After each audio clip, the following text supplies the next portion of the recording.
विनम्रता, आस्था, लगन, परिश्रम, सम्मान, कर्तव्य परायणता जैसे गुण जो कभी विद्यार्थी के आभूषण माने जाते थे, असंतोष, अविनय, विक्षोभ, बदले की भावना में परिवर्तित हो चुके हैं। छात्र असंतोष आज किसी एक देश की सीमा में न रहकर विश्वव्यापी हो गया है, विश्वव्यापी समस्या बन चुका है। आधुनिक संचार साधनों के आविष्कारों से विभिन्न देशों में घटित घटनाएं दूसरे स्थानों पर शीघ्रता से पहुंच जाती हैं और इन घटनाओं में आज की सर्वाधिक महत्वपूर्ण घटना छात्र असंतोष ही विश्वव्यापी समस्या है। छात्र असंतोष का स्वरूप क्या है? छात्र असंतोष की विश्वव्यापी अभिव्यक्ति दंगा फसाद, साथियों तथा शिक्षकों के साथ मारपीट, नारेबाजी, जुलूस, चाकूबाजी, विरोध सभाओं, हड़ताल, गोलीबारी, बंद आदि के रूप में सामने आ रही हैं। किंतु ये सभी आंदोलन तथा हिंसात्मक प्रवृत्तियों के कारण ही नहीं होते, अपितु आज के युवा वर्ग विशेषकर छात्रों को भिन्न भिन्न समस्याओं का सामना करना पड़ता है। तो चलिए, आज का अपना विषय है छात्र असंतोष। छात्रों के मन में जो असंतोष की भावना पैदा हो रही है, उस छात्र असंतोष को लेकर हम आज बात करने वाले हैं। छात्र असंतोष, आपने पिछले कुछ समय में देखा होगा कि कई ऐसे विश्वविद्यालय, कॉलेज, स्कूल, इनमें ऐसी घटनाएं, अप्रिय घटनाएं होती जा रही हैं, जिनकी वजह से हमें ऐसा लगता है कि मेरे देश का युवा बिगड़ता जा रहा है। तो आज की इस विशिष्ट कारण को, जो कि एक विश्वव्यापी समस्या है और भारत इस समस्या का सबसे बड़े रूप से इसमें घिरता जा रहा है। छात्र असंतोष एक बड़ी समस्या है। छात्र असंतोष के क्या क्या कारण हैं, इन विषयों पर हम आज चर्चा करने वाले हैं। मैं आपका दोस्त और होस्ट कपिल भाटर और आप देख रहे हैं दैवम्बाट की एक खास पेशकश, जिसमें हम आपको बताते हैं दैवम्बाट की भारत की समस्याओं की श्रृंखला की कड़ी में मैं आपका स्वागत करता हूं। और आज की समस्या का स्वरूप तो आपने पहले ही अंदाजा लगा लिया। तो चलिए, छात्र असंतोष के क्या क्या कारण हैं वो हम देखते हैं। प्रवेश की समस्या यह है कि आधुनिक छात्र की समस्या शिक्षण संस्थानों में प्रवेश लेने के समय से ही प्रारंभ हो जाती है। जिन शिक्षण संस्थानों के स्कूल, कॉलेज में प्रवेश के लिए नियमानुसार प्रवेश सूची तैयार की जाती है, वहां सभी इच्छुक छात्रों को प्रवेश नहीं मिल पाता। सीधी सी बात, अपनी भाषा में कहूं, अपनी भाषा में बात करूं तो सीधी सी बात है, कोई छात्र पढ़ लिख कर गया और उसे किसी कॉलेज में या स्कूल में एडमिशन नहीं मिला। इस वजह से उस छात्र के मन में एक असंतोष की समस्या उत्पन्न होना शुरू हो जाती है। उसके भाव बदलने शुरू हो जाते हैं, उसकी नियति बदलनी शुरू हो जाती है और उसका भविष्य इन चीजों पर निर्भर करना शुरू कर देता है। अगली समस्या है रहने की समस्या। अधिकतर बाहर से आकर पढ़ाई करने वाले छात्रों को हम देखें तो वो कहीं ना कहीं या तो किसी हॉस्टल में रहते हैं या फिर कहीं बाहर मकान लेकर, लेकिन कई बार हॉस्टल में कमरा नहीं मिल पाता है, इसलिए छात्रों को इधर उधर रहकर उनका गुजारा करना पड़ता है। इस वजह से छात्रों को सही सुविधा नहीं मिल पाती, रहन सहन की सही सुविधा नहीं मिल पाती। इस वजह से उसका आक्रोश जो है वो सरकार के खिलाफ बढ़ना शुरू हो जाता है। यही एक सबसे बड़ी समस्या बनकर उभर रही है। रहन सहन की जो समस्या है वो एक बड़ी समस्या का रूप लेती नजर आ रही है। रहन सहन की जो समस्या है वो एक बड़ी समस्या का रूप नजर आ रही है, जिससे कि छात्रों में असंतोष का भाव पहलता है। किसे संबंधित समस्या? आज कितनी शिक्षण संस्थाओं में जातिवाद, धनबल या किसी कारणवश अयोग्य तथा भ्रष्ट शिक्षकों की नियुक्ति हो जाती है, जो छात्र की समस्याओं को समझने या सुलझाने की बजाय अपने स्वार्थ में लिप्त होकर उसका छात्रों का सही दिशा निर्देश या मार्गदर्शन नहीं कर पाते, शैक्षिक जिज्ञासाओं को शांत नहीं कर पाते। इस वजह से छात्रों के साथ एक राजनीतिक षड्यंत्र बनता है और कई छात्र इस राजनीतिक षड्यंत्र का हिस्सा बन जाते हैं।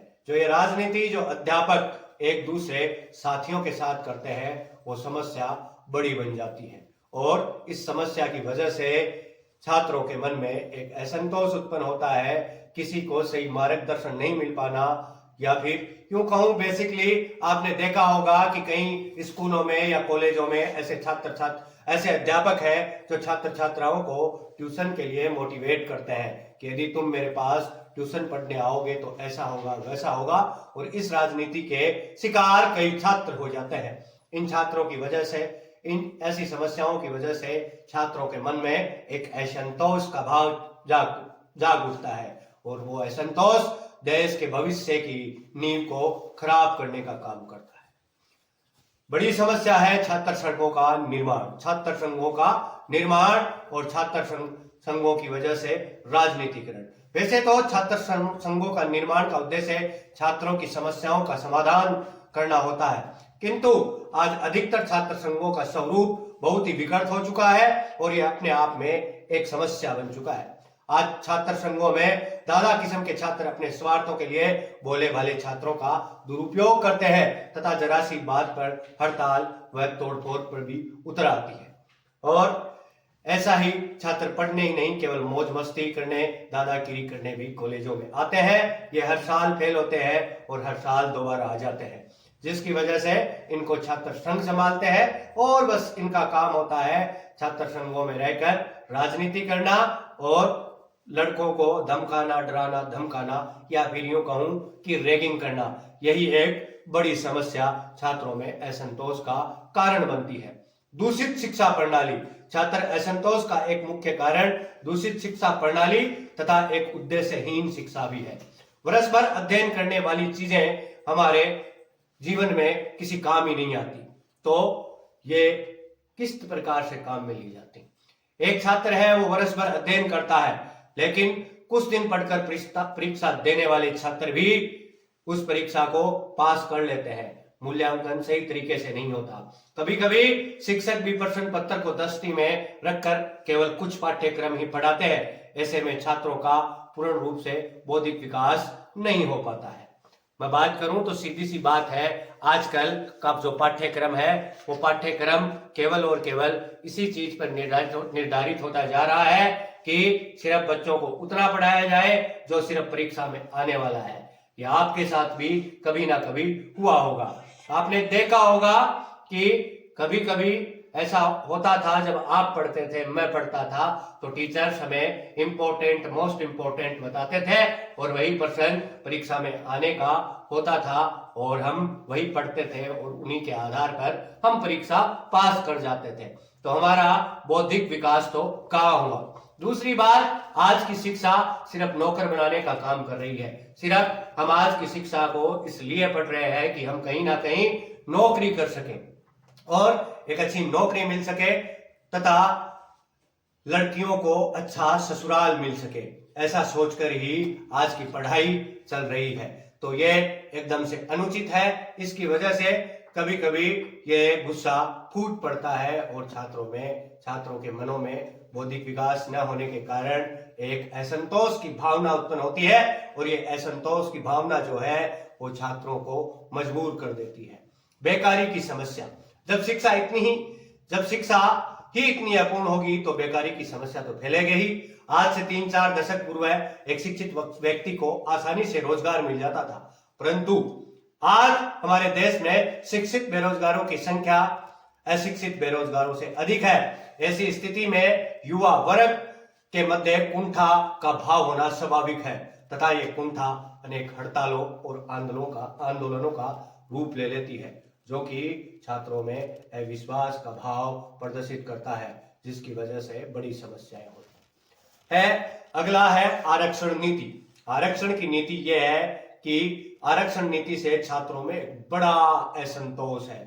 आरक्षण नीति प्रारंभ में दलित वर्ग के उत्थान एवं सामाजिक न्याय की भावना से हुआ था, किंतु अब यह सामाजिक अन्याय बनता जा रहा है। आज शिक्षण संस्थाओं में प्रवेश लेने, नौकरी पाने व सभी जगह आरक्षण है। ऐसे में योग्य छात्र ऊंची जाति के कारण बेरोजगार घूम रहे हैं तथा अयोग्य छात्र इससे बड़े पदों पर आसीन हो जाते हैं। यह कुंठा आंदोलनों तथा जान माल की हानि के रूप में सामने आती है। यह आरक्षण नीति से छात्रों के मन में अविश्वास उत्पन्न होता है और यही अविश्वास का एक छोटा सा बीज जो उनके घर में, उनके मन में एक घर कर जाता है, वो एक बड़े वट वृक्ष का रूप धारण करता है। और वो वट वृक्ष जिस दिन गिरता है तो बड़ी बड़ी राजनेताओं की राजनीतिक गद्दियां हिलती हैं। राजनीतिक दलों का हस्तक्षेप आज छात्रों को पतन की ओर ले जाने में राजनीतिक दल भी अपनी महत्वपूर्ण भूमिका निभा रहे हैं। आज प्रतिदिन राजनीतिक दल की कोई बैठक, मीटिंग, इसमें बड़े बड़े छात्रों का आना जाना लगा रहता है। हम देखें तो राजनीतिक दलों की न कोई छात्र शाखा अवश्य होती है, जिसके माध्यम से हर दिन शिक्षण संस्थाओं में हंगामा होता ही रहता है। अलग अलग दलों के छात्र चुनाव में बढ़ चढ़ कर हिस्सा लेते हैं और अपने प्रत्याशी को जिताने का काम करते हैं। और वहीं टेबल पीटने का दौर भी आजकल चल रहा है। वीसी की टेबल, प्रधानाचार्य की टेबल, ऐसी टेबलें पीटने का एक बड़ा ही दौर चल रहा है, जिसमें छात्र बड़ी कुर्सियां पीटकर, टेबल पीटकर अपने शिक्षक को नीचा दिखाने का जो प्रयास करते हैं, वही बड़ी समस्या है, जिससे कई छात्रों के मन में असंतोष का भाव उत्पन्न होता है। छात्र असंतोष का समाधान भी है। ये तो जो कारण मैंने आपको बताए हैं, वो कारण तो वैसे ही बहुत कम है, लेकिन यदि तुम विश्वविद्यालयों में, स्कूलों में या शिक्षण संस्थाओं में जाकर देखोगे तो बड़ी समस्याएं हैं, किंतु ऐसी कोई समस्या है नहीं जिसका समाधान नहीं निकल सके। छात्रों को पुस्तकालय में सही शिक्षण सामग्री उपलब्ध कराई जानी चाहिए। शिक्षकों की ओर से प्रत्येक जिज्ञासा को शांत किया जाना चाहिए। शिक्षकों को मार्गदर्शन बनना चाहिए। शिक्षकों को गुरु बनकर काम करना चाहिए, ना कि शिक्षा को व्यवसाय बनाना चाहिए। शिक्षकों की जो नियुक्ति है वो योग्यता के आधार पर होनी चाहिए। छात्रावासों की एक समुचित व्यवस्था सरकार को करनी चाहिए, तथा जो आरक्षण की जो व्यवस्था है वो जाति के हिसाब से न होकर के वो व्यवस्था सिर्फ और सिर्फ आर्थिक स्थिति को लेकर होनी चाहिए। इसके अतिरिक्त शिक्षा ऐसी हो जो छात्रों का चहुमुखी विकास कर सके, साथ ही वे रोजगार भी पा सके। इसके अतिरिक्त शिक्षण संस्थाओं में राजनीतिक दलों का हस्तक्षेप बिल्कुल हटा देना चाहिए। छात्रों को भड़काने वाली संस्थाओं के प्रति कड़ा रुख अपनाया जाना चाहिए, जिससे कि छात्रों में ये असंतोष का भाव जो है वो दूर हो सके। ये चीजें कहाँ तक सही है, कहाँ तक गलत, मैं आपके सुझाव का इंतजार करूंगा। क्या छात्रों में असंतोष सही है या गलत? वर्तमान समय में छात्र संघ चुनाव जो है वो बंद पड़े हैं, लेकिन क्या ये चालू होने चाहिए या बंद होने चाहिए? मेरे हिसाब से छात्र संघ चुनाव जो है वो बंद होना चाहिए। इससे छात्रों की शिक्षा का विकास, शैक्षिक विकास सही नहीं हो पाता। आज हमने बात करी छात्रों के मन में जो असंतोष का भाव है, छात्र असंतोष का जो भाव है उसके बारे में। यह भी भारत की एक बड़ी समस्या है, एक ब्रॉड समस्या है। इसके बारे में हम विचार करना चाहिए, इसके बारे में हमें समझना चाहिए, वरना हमारे देश का भविष्य किस दिशा में जा रहा है ये हमें पता चलता रहे। हमारी गलतियां यदि हमें पता होंगी तो हमें पता चलता रहेगा कि हम क्या क्या गलतियां कर रहे हैं और किस प्रकार से कर रहे हैं।